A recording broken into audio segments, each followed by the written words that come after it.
All right, everybody, another edition of ATL Prime Sports. Todd Corder here in Atlanta, along with JJ on the other side of the ATL. Wayne, our producer from Memphis tonight. And we have a special guest, Connie Carberg, the first female scout in NFL history for the New York Jets. She's an Ohio State grad. I won't hold that against her since I went to Michigan. She's responsible for the Jets getting Mark Gastineau, who is one of the most feared pass rushers of his generation. I want to let everybody know you can also get her book, X and O's Don't Mean I Love You, the untold story of the NFL's first female scout. Connie, welcome this evening. JJ, welcome. And Wayne, welcome.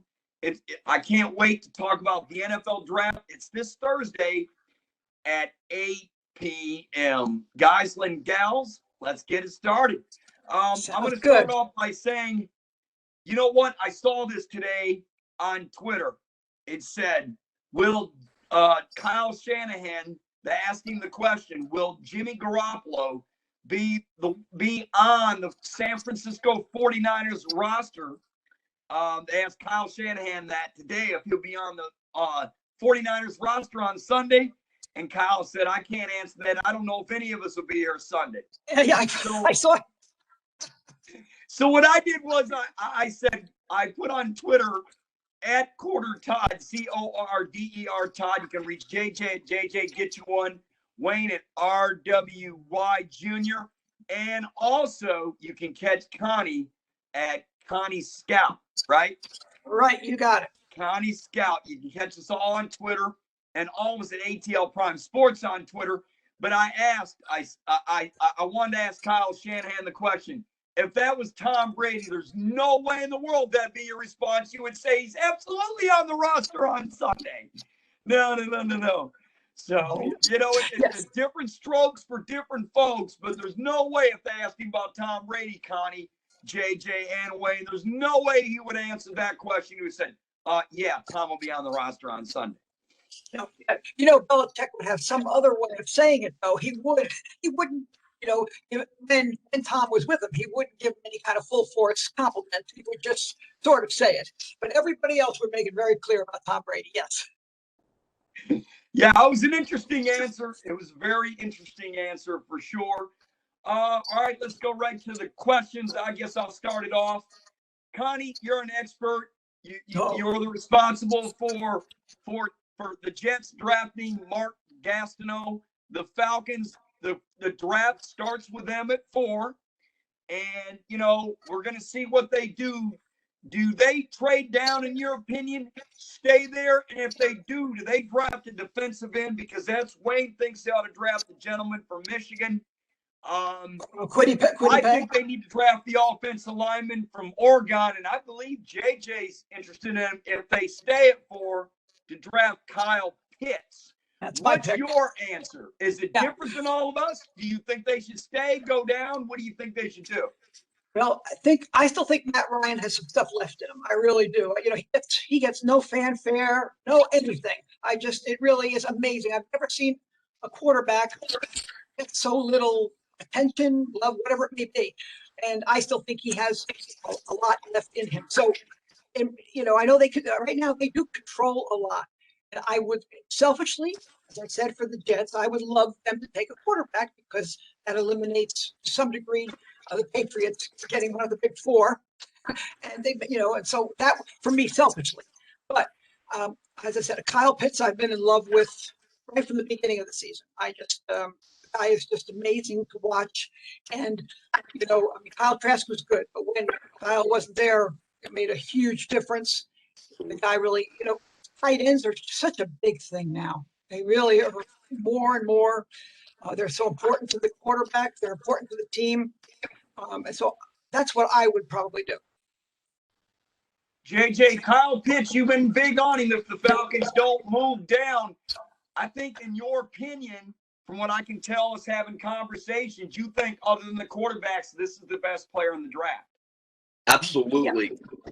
Absolutely. I'm with you. I'm with Connie. I think Matt Ryan has been one of the most underrated quarterbacks, honestly, in NFL history. If you look at what he's done, He's right on there. If he continues to play until he's 40 years old, he'll be right up there in top 5 passers of all time, folks, in almost every statistical category. I think Kyle Pitts extends that career a little bit longer, and I think you can teach a guy how to block at the pro level. Connie, that's what I was going to ask you. A lot of people question Kyle Pitts' ability to block, but with the NFL passing so much today, I don't think it as much. And my question is, can you teach a guy like Kyle Pitts to block at an effective level in the NFL if he's got no blocking skills whatsoever, which is a lot of the grades? I'm sure it's, he is not meant to be a great blocker. And most of the teams now are carrying 2 tight ends, one that will be more of your blocking type. There aren't too many, like George Kittle that block as well as great at catching. And it's just, Kelsey is good, but he's not even as good that way. But Waller is not as good. None of those guys are as good. So I think the nowadays football is so different than it was even 6 or 7 years ago. And with the spread, even the way we judge quarterbacks is so different now. And what's the first thing you ask on a quarterback? Can they extend the play? Can they do this? Can they throw off different platforms? In the old days, just like with Matt Ryan, it was, can you stand in the pocket and take a smack in the mouth? But now you can't touch the quarterback. Can you do that? Can you read defenses? Are you a leader? Can you take a snap from center? Now they do a lot of shotgun. So it is a different game. But as I said, I've always loved Matty Ice since he was at Boston College. I always have. So I think, as I said, I don't think it's necessary. But if he's a willing guy, it seems like he's a good kid too. Kyle Pitts in every way that I've seen. I'm sure he can get by. He's a great athlete. He can learn. He's not. I just said I don't think he's going to be this tenacious, throw somebody around blocker type. But that's okay. That's okay. And I'm right there with you. And what I think you can do is I think you can to throw off the defense. You can put a halfback misdirection going away from Kyle Pitts just to throw the defense off, and that'll affect him even more, make him look like a much better blocker when he doesn't have to really do much but get his shoulder pad on the guy. So I'm right there with you. I love the pick, but we talked about it right before we came on air. The Falcons have a ton of leverage at 4. If there are 3 quarterbacks taken, which we all pretty much expect to do, yes. What type of teams do you think would come in, and what kind of offers? You've been in a draft room before. What kind of offers do you think the Falcons would get on draft day if it goes 1, 2, 3 quarterbacks? If there's somebody that's really in love and willing, depending on if the first 2 we know, or think we do anyway, but if they're very secretive, and Joe Douglas keeps things underneath. So even if he could pull a surprise on draft day too. I really don't know. But the way things are right now, Trevor and then Zach. And so then if you're going with the third pick, we still don't know what the 49ers are doing. So it all depends on, is there are there more than one quarterback, or just one quarterback that maybe they're in love with that's still left at Atlanta that can sit behind Matt Ryan if they want to go that route? Or if another team really wants to come down, when we moved up from 6 to 3 to get Sam Darnold, we had to give up 3 seconds and stuff. And I think now you'd have to give up a lot. You can't just move up, especially if you were trying to get Patriots coming up from 15. You've got to give up quite a bit, players and draft picks. That fourth pick right now is like gold. Yes, it is gold. It's the key to the whole draft, and the Bengals, they're right behind them at 5. So the Falcons and Bengals, they can say, look, we'll move down, Connie, yes, and JJ and Wayne, but we want to still stay in the top 10. Is Denver in play, Connie?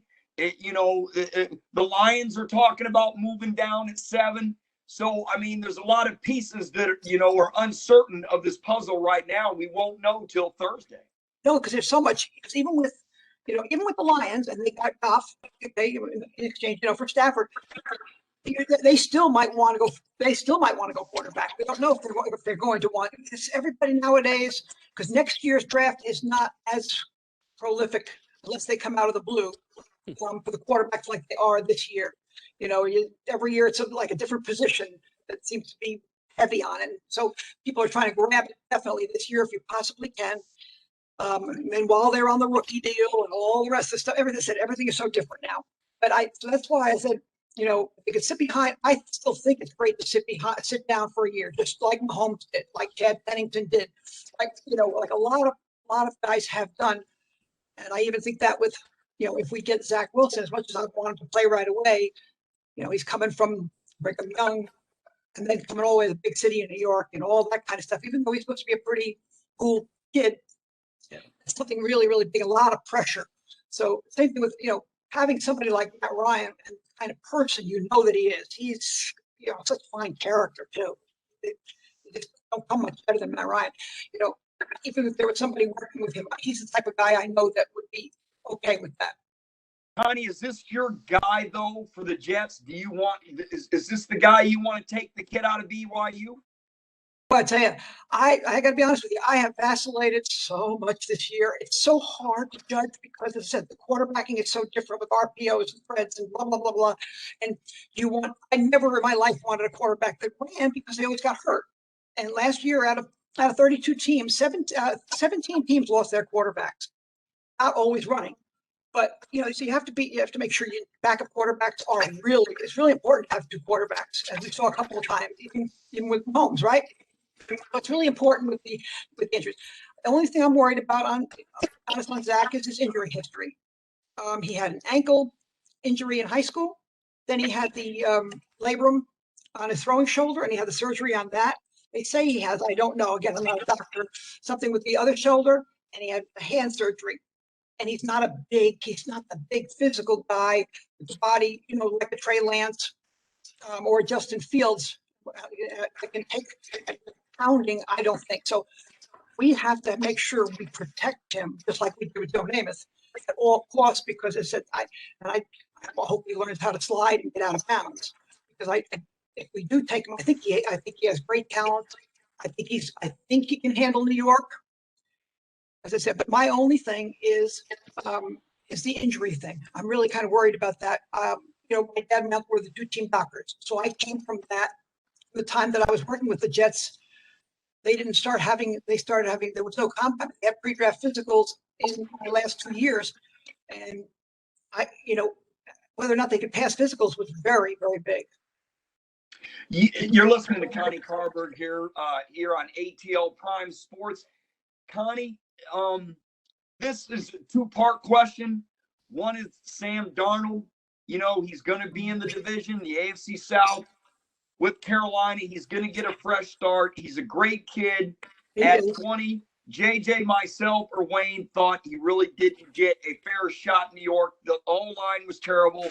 The skill position players around him were below average, and he ran for his life. He got injured. He got COVID. So he had all this going against him. So what is your assessment of Darnold? I mean, can he still succeed if he goes somewhere else and he gets under the right situation? I really think he can. I loved him when he was at USC. His first year, and he was 31 touchdowns and 9 interceptions. The second year, after he lost Juju Smith-Schuster and a couple of guys, and everybody was talking about Heisman Trophy. The second year was not as good. That's when he had more turnovers. But I still think the kid has so much, and he also last year was a really tough year. And he never threw anybody under the bus. He never gave an excuse. He took the blame every time. He handled himself so well. But I just happen to think he has tons of ability. His thing is staying healthy. He did miss, you know, the first year he missed a couple of games, but he did learn watching Josh McCown. He had a great backup quarterback. And he said after he learned how to be a pro watching him, remember, he ended up with about 4 or 5 great games at the end of the season. Then he got the mono. Then he got the other injury, and I think just everything snowballed. And last year was just a total loss. Plus, he got again injury on the shoulder, landing right on the guy, turned him upside down. So as that's again, you know, you have to be availability is a big thing. I think as far as talent, as far as the kind of person, as far as his arm, his mobility, and under, you know. I think under Matt Rule and Joe Brady, I think he should do well. And back with Robbie Anderson, too. You're listening to Connie Carberg right here on ATL Prime Sports. You can find her on Twitter at Connie Scouts. Connie, I'm going to ask you a question. You know, I kind of was looking at the draft order in the first round. multiple teams have multiple first-round picks. Does that change? Again, you've been in the draft room before. Does that change the way a team drafts, knowing, hey, they might take this guy, he may not be here or there? Does that change a team strategy? Oh, so much so. There's so much that's going on in that draft room. You have everything in order, and then especially in the end, somebody all of a sudden throws a monkey wrench by taking the guy that you wanted, or all of a sudden moving somebody up that you thought that they took, and then you say, "Oh my gosh, now the guy that I want will be there." But also, there's sometimes you say, "I want this player, no matter what," and that's when you have to, if you can do a trade right now. Joe Douglas seems to be doing amazing with this kind of stuff. I really love what he does. With the Jamal thing, that was a tough thing when he left us, but we got a good amount in exchange for such a good player. And so next year, from what I understand, too, we have 2 years of great picks. And the amount of picks. And next year, there's even going to be more players than there are this year because a lot of players, had opted out and they're taking an extra year or whatever. Next year, it's going to be a huge year to have a lot of picks. Yeah, the Jets will be stacked. Connie, I want to ask you a follow-up, kind of a similar question. We watch it from a different view as fans and as we see, hey, this team's telling this team. Did teams really show up to players' pro day just to throw other teams off and things like that? And I can't tell you because it's all brand new. But when I was working for the Jets and when I started there, first of all, they didn't have pro days. And the first time I worked for them, they had the draft at the end of January. So you can imagine how that was. It was 17 rounds. And then things went late. So it was a very different world. And we didn't have computers, and we didn't have pro days, and we didn't have pre-draft physicals. We didn't have the combine. Then as time went on, the last part, the Jets were like the first ones to do that before the actual combine. ESPN wasn't even around. I hadn't even been founded yet when I was there. So you didn't have all the stuff that we're now with all the people that have all the information that basically the scouts have, except the scouts have to find out about the person and about his background and how important football is. Those are the things that they have to find out more than anything. Of course, since they couldn't go to the actual practices and talk to trainers and everybody this year, it was really, I think this is going to be the hardest draft for the scouts to do. I think there probably will be more. There's always a lot of misses, but I think there'll be a lot more misses this year. To follow up on that, Connie, the Falcons went to, watched a lot of quarterbacks just in case one would drop to them, like Trevor Lawrence, for instance, if he dropped to him miraculously at 4.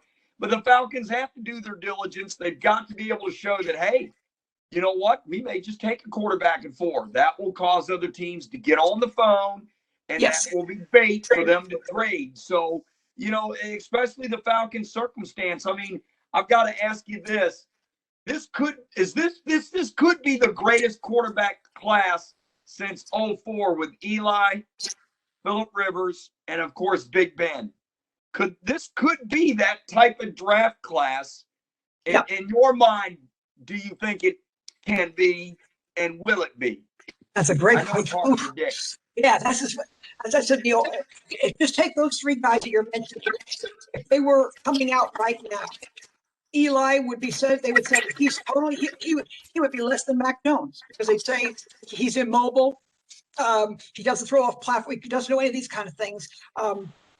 Big Ben was a smaller school, played with lesser talent, like they saying about Zach. You have that, and same with and Phillip Rivers with his like shot put throw. He would have just like those guys. I don't think we thought now would not come out and be on top that they are. Football again has changed. So now we're coming to a time where with the RP, Eli's not going to run an RPO, but most of these guys can. But still, you still have to be able to throw from the pocket. You saw what happened to Mahomes when he didn't have any offensive lineman running for his life as good as he is. So you still got to be able to do that. And as I said, I still worry like RG3 when he ran so much. But like Russell Wilson, he knows how to get out of bounds and when to take a hit, when not to.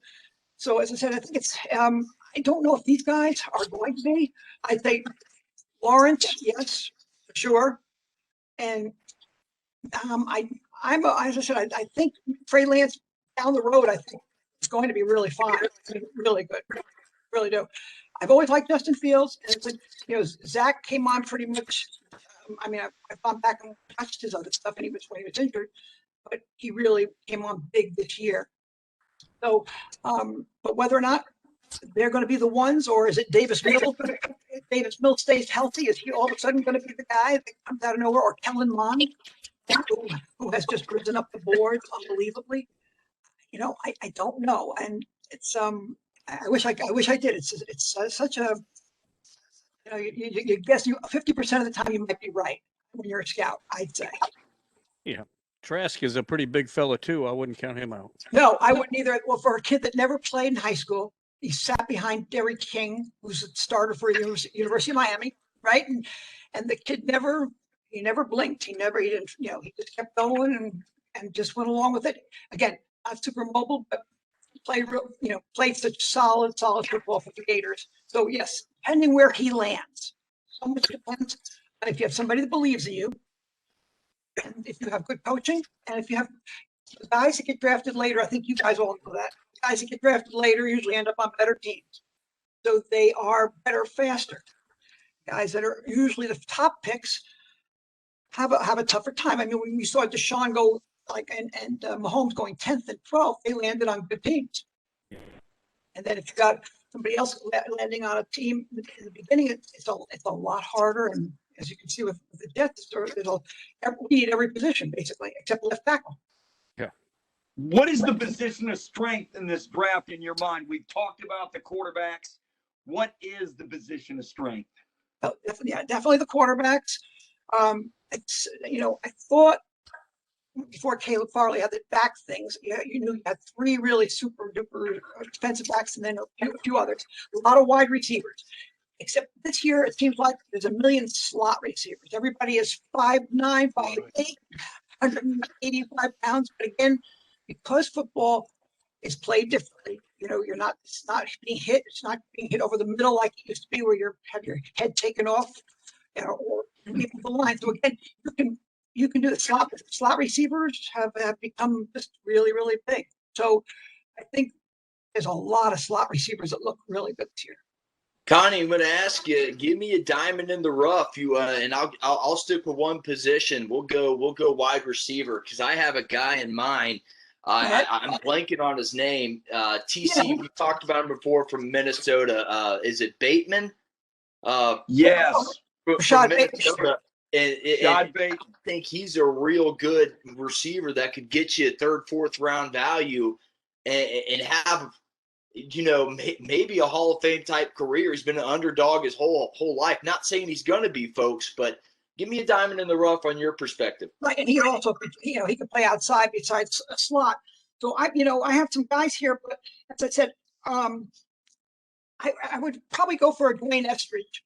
I really like him. Okay, from Western Michigan, and he also is a kickoff returner, punt returner type thing. So you get an added dimension with him. And again, his speed. He's not a hidden gem. I mean, people know about him, and especially from the Senior Bowl practices, he really was, really good. So I think that I was looking as far as really this guy Anthony Schwartz, very fast from Auburn. How he's total speed, just like Robbie Anderson. That's going to be nowadays. That's what you need. What you need. Yeah, look, you mentioned that nowadays you're seeing Isaiah McKenzie's, you're seeing the other Georgia boy in Buffalo. I'm blanking on his name. Who both had great AFC championship games, and they seemed like they scored all the touchdowns. So it's a big position. The slot guy, the change of pace wide receiver, as I like to call it, the jet sweep run. It's all part of football. And you mentioned it. That guy Schwartz from Auburn is a huge speed guy. He may be one of the fastest guys in the draft. And when he puts pads on, it's fun to watch him. I like your diamonds in the rough there. Thanks. And he can actually play football too. A lot of track guys are guys that are just fast. They're not football players. They're just guys that are just fast. So I think, but it is really important. Everybody's trying to find Tyreek Hill. I mean, that's what every team is trying to find, that guy that can just beat everybody no matter what you do. He can beat them deep. Who do you want to see the Jets take at 23? Either I'm going to say after the quarterback, I'm either offensive, depending on who's left. If it's a really good offensive guard, because right now I'm pleased with Fant and with Mekhi Beckham at our tackles. So, or our center, Creed Humphrey, he's left-handed center. I would go for him from Oklahoma.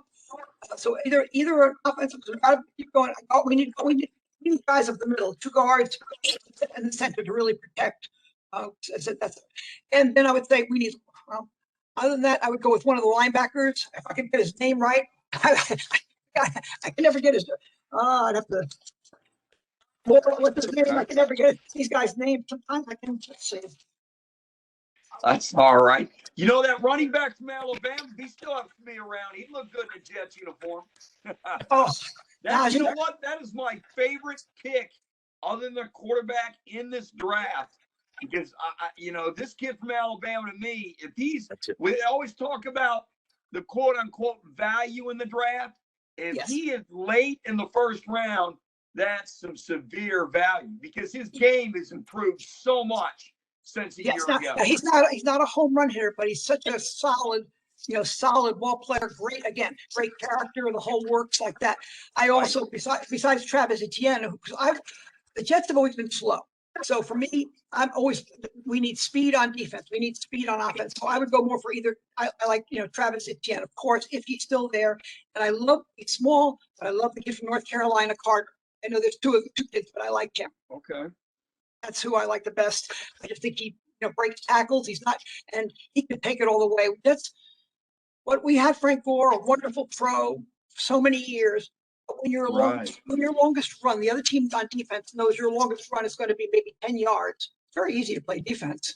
Yeah. They never have to worry, even on a screen pass, swing pass, or like you said, jet sweeps, anything. They didn't have to worry about us breaking one. And that's what I've always dreamed of since Brucey Harper and Leon Washington. Yeah, and Gainwell probably go in a later round in Memphis. I think he's moving up the board, very fast. I think he's because with his speed. Yes, definitely. Yeah, Memphis is coming up with some good people. Yeah, I was going to say, Connie, a lot of folks around here are pretty pessimistic in terms of the Falcons turning it around quick. To me, if they can get some defensive line help, get one offensive lineman in this draft, they've got the skill players to become really a good football team in a hurry. Do you think they can turn it around in a hurry? Because New Orleans, they've got question marks now that Drew Brees is not there. We all know about the team about 8 hours from the south of here. We all know about TB12 and et cetera. But can the Falcons turn around and get themselves at least in a wild card position next year? Because this league, it can happen very fast. Everybody says there's a rebuilding project, this and that. But to me, this is one of the 4 major sports. This is the sport that you can turn it around the quickest. You can, because every year, as it turns out, when you go to the playoffs, at least half of the playoff teams were not in the playoffs the year before. It doesn't happen in any other sport. If you just go back and look, there's at least half of them will not have been in the playoffs the year before. I mean, there's a couple that seem to always be there, but there's a bunch that aren't there. But yeah, I think there's some really good linebackers here from the kid from Notre Dame.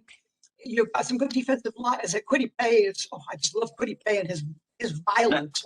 That's Wayne's guy for the Falcons. He wants to take him at 4. Well, Parsons I wouldn't take him at 4 because he's not projected to go 4. But if they can trade down and get an extra pick, he could be their guy later in the draft. Yeah, that's right, exactly. So that's what I mean. There's so many different things depending what what's going to happen. And if you can get extra picks, as I said, right, whether you need more corners, whether you need just as I said, there's enough players in those first couple of rounds, and then as I said, the good drafting teams come up with players in the 4th, 5th, and 6th round. And even come up 40% of the NFL is undrafted. So you still have to come up as soon as the draft is over and everybody's on the phone seeing who they can bring in. Those guys are really important too. So yes, it doesn't take long to turn teams around if you have a quarterback. As long as you have a quarterback. to your hated rivals from Boston, do they trade up and get a quarterback in this draft, in your opinion? Well, they have spent so much money in this offseason. But Coach Belichick did not like losing and to see Tom winning last year. So, man, I can only they've imagine. gone whole hog. And now I thought we might get a little bit of a break. But when Belichick is after something, it's hard to stop him. Great coach. So, I don't know whether he will. It all depends if he's in love with a quarterback, because he can do a lot with less than other people can. He's really well. I'm sorry, I was going to say with Cam Newton there, they have given him some help. If they get him so they're helping a draft, maybe they do stay where they're at. The Patriots are all about value, like most teams are in the league, but they seem to emphasize the word value more than most teams. They want quantity more than they do quality. So, it's really hard to tell what they're going to do. But Belichick, you just never know. I think that's the $1 million question in this draft. What do they do at quarterback? I know. And we didn't know they were going to go so big and do so well. And they never did that. Tom's probably going, oh, why didn't you do that when I was there? So, they got so many guys. And then they go and get Nick Folk even last year. They were 7-9 with a team that we considered really poor last year, and they still 7-9. So if he wins 2 more games, he's basically in the playoffs. Right. True. And with the additional game this year, he could get in the playoffs. That's exactly right. That's exactly right. So, with our division, but now at least Buffalo is already a tough team, and they built the right way, I must say. Now, I've seen a lot of insanity lately regarding Trevor Lawrence about potentially his rise and his fall. I'll tell you what, since probably Peyton Manning, this is probably the most likely hit for to be really highly successful. Your guy, Urban Meyer from Ohio State, coming over to Jacksonville. He's going to take him one. Urban, there's no rebuild in his vocabulary. It's win now. How do you think he'll do in his first year? He'll take Trevor Lawrence. What are you expecting from Jacksonville? It's going to be so interesting because Urban Meyer is an amazing. He's an winning coach. Everywhere he's been. He had Alex Smith at Utah, and then when he was at Florida, of course, with Tebow, and even before that, and then of course, with Ohio State. So he is a winner. But the pros are different. So this is what I'm anxious to see. Does his style work with the whole team? But I think they're going to have a young team, which is going to be good. And Trevor Lawrence will help set the tone, I think, for it. He's a you can see very level-headed kid.